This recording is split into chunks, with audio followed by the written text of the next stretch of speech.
ulam ideas for less than 100 pesos. Tara, samahan niyo ako magluto ng giniling. Sa mainit na pan, ilagay ang patatas. Haluin at antayin na golden brown. Kapag ganyan na ang kulay, pwede na siyang hanguin. Isunod ang hotdog. Isang piraso lang pala ang ginamit ko dito. Kapag ganyan na ang kulay, consistency, hanguin na rin. At last, bago tayo mag-isa, itong carrots. Kapag nakitang ganyan na ang kulay, hanguin na rin.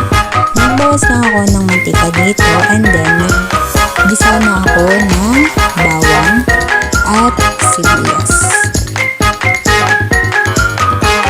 Kapag nag-aromatic na, isunod na itong kamatis.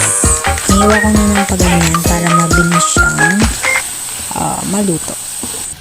Kapag okay na ang kamatis, isunod na itong nasa dilata na giniling. For only 49 pesos ko lang yan bili sa tindahan. Lagyan ng half can na tubig. Half cubes, 200 pieces paminta, at MSG. Halu-haluin. Next, maglagay din ng asukal. 2 tablespoon na toyo. Ayan, pag okay na lahat ng ingredients, okay, halu-haluin mo lang ito. Takpan at pakuluan ng mga 10 minutes. After 10 minutes, ilagay na yung mga pinrito kanina.